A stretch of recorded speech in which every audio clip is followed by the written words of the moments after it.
Gerai, dabar ten buvo konkrečiai žmogui. Dabar jeigu imam turtinguosius, tos vadinamus, kurie yra jau, jau tikrai tos turtingosios šeimos, jų nėra tiek daug, ten keli šimtai pasaulyje turtingiausių, kas jiems skiria pinigus ir valdžią, kokios jėgos jiems skiria pinigus ir valdžią.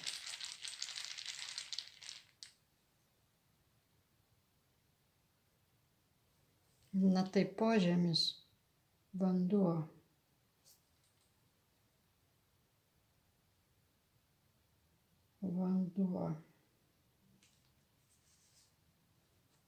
Lagūs negatyvi reiškia iš požemio. Būtent juodosios jėgos skiria jiems pinigus ir valdžią. Taigi pati valdžia, bet kuriuo atveju ir bet kur, kaip ir pradžioj minėjau, visgi veikia per požemį.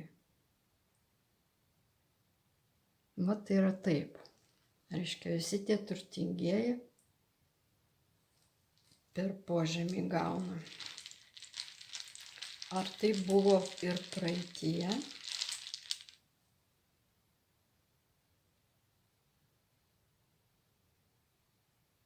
Nebuvo taip praeityje, patikslinkit.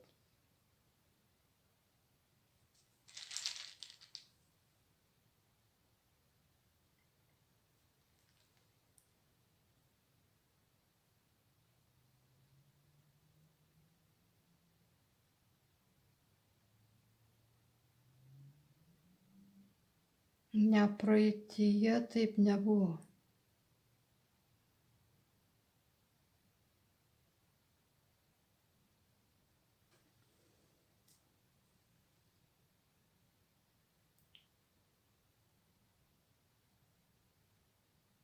Pinigus skiria aukščiausiosios jėgos, kur pirto.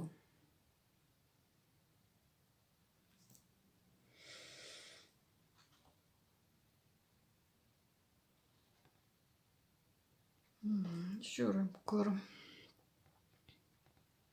pirto yra Ingaus viršutinis pasaulis. Taip, anksčiau, sakykime, Darkana negatyvi, tai čia vis tiek žemės energijos.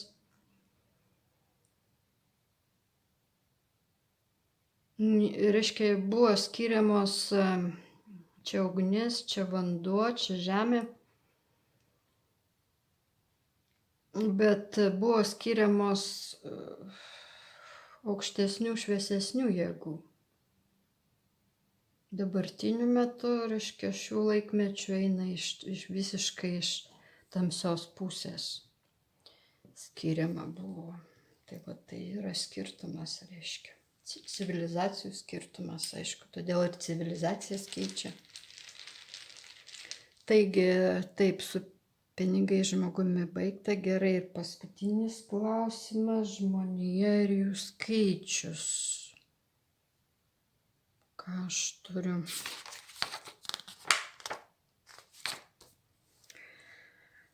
Gerai, informacija palo. Žmonija ir jų skaičius. Dabar taip. Domina tai, ar žmonių skaičius įtakoja, dabartinis žmonių skaičius įtakoja į gamtos procesus. Čia pasižiūrėkim. Taip, įtakoja.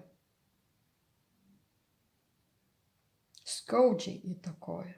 Turysės kerta, kirtis. Nes tai ne apsauga, šiuo atveju čia yra kirtis.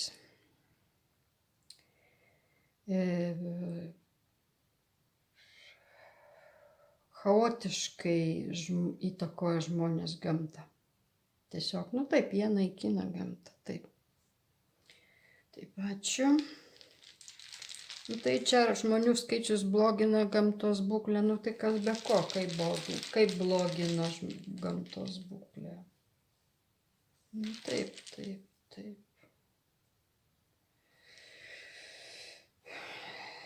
Žemė, kuri greit nieko nebeduos.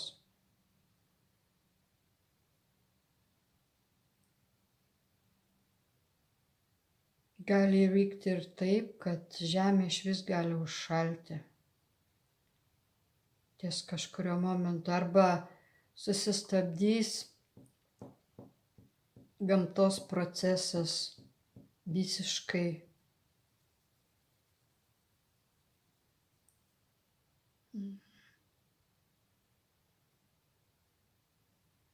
Taip. Tai kas dar negatyvus? Nu taip, kenkiama ir gamtos būklė, ji neturi šansų atsigauti, pasveikti. Taip, žmonijos skaičius gamta niokoja. O žmonių skaičius toliau augs.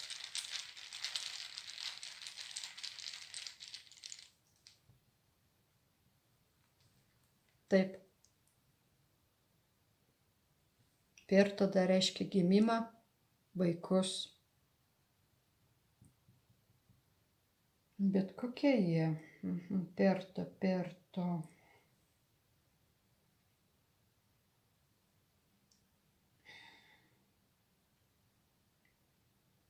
Vanaheim, Midgard. Nu taip, skaičius augs. Gerai, ačiū. Ar tie architektai įtakoja irgi tą kiekio didėjimą žemėje? Taip įtakoja.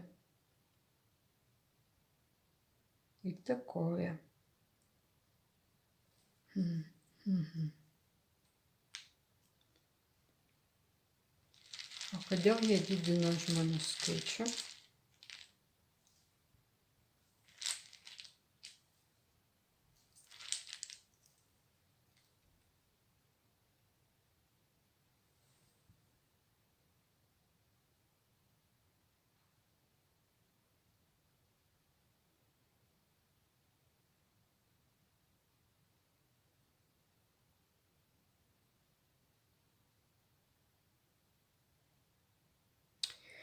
Nu, jie didina žmonių skaičių todėl, kad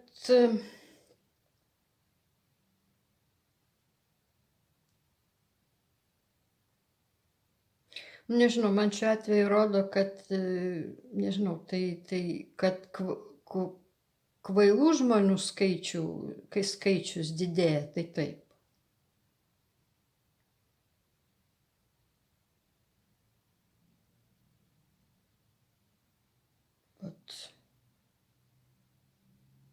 Bet kartu tas didinimas dar netgi neša tokia kaip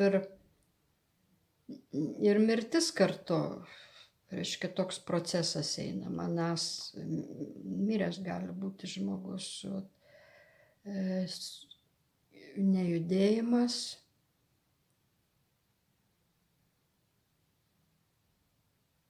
Nežinau, jie numatė, aš taip suprantu, taip, kad didėtų, kaip čia tiesiai šviesiai pasakius, kvailių skaičius. Nežinau, koks čia motyvas, čia gal kitam kartui.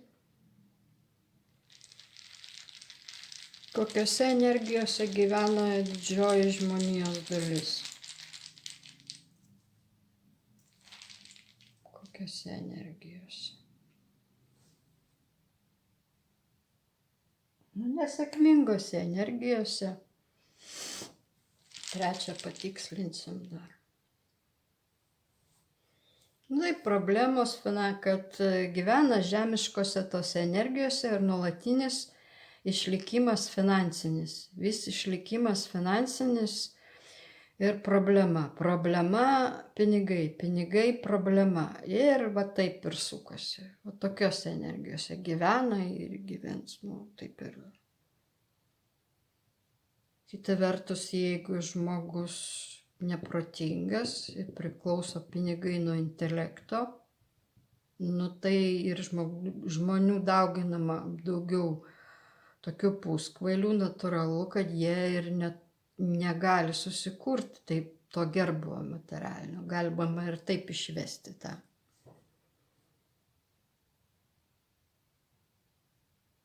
Taip, gerai, ačiū. Dar yra toks klausimas, ar yra Žemėje ne žmonių, kaip pasakyti, ne su žmogaus genu. Tai yra, dabar yra pasaulyje. Ar yra ne su žmogaus genu? Taip, genas. Negatyvi, tai taip yra tamsių, ar su aptemimu, kaip pasakyti, proto. Ne proto, bet, dar patikslinkim.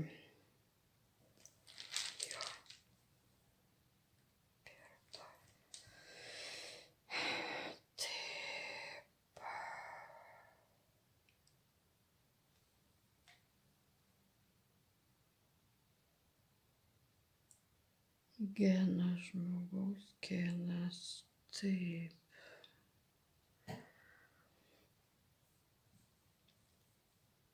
Yra tų žmonių, kurie gimsta su tokiu genas, kaip ir sakiau, kai nėra žmoguje, kaip pasakyti, smegenys veikia ne pagal žmogaus to biologinį ritmą, taip yra. Dar pasižiūrėkim taip. Kiek procentų maždaug, Pasižiūrėkim, kiek procentų žmonijos yra maždaug su, ne žmogaus genų.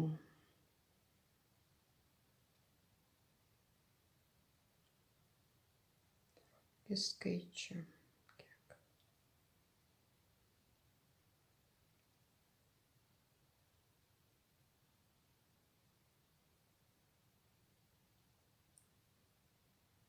3, čia nesimato 3. Yra kitas skaičius.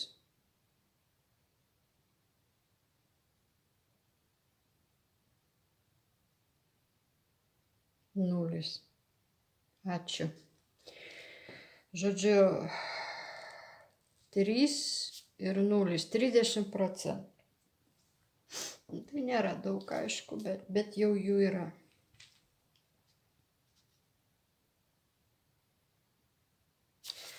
Dar čia, gerai, dabar dar vieną pamiršau tokią, čia pasirašiau klausimą ir norėjau patikslinti, patikslinti su švytuoklė, nežinau, sunku, man nesimato, nes aš kitaip negaliu jums parodyti. Kokios jėgos skiria pasaulio turtingiesiems pinigus ir valdžią, minus, plus ir plus, minus, kurios jėgos?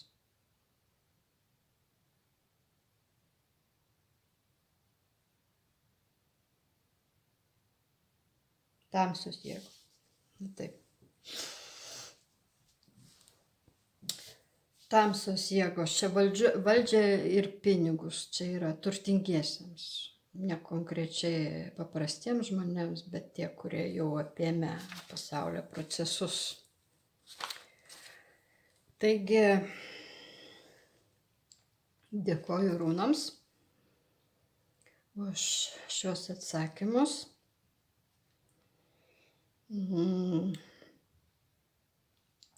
Kitam kartui sugalvosiu gal kokius klausimus. Šiaip, kas man buvo įdomu, gal ir jums įdomu buvo, tai šį kartą tiek.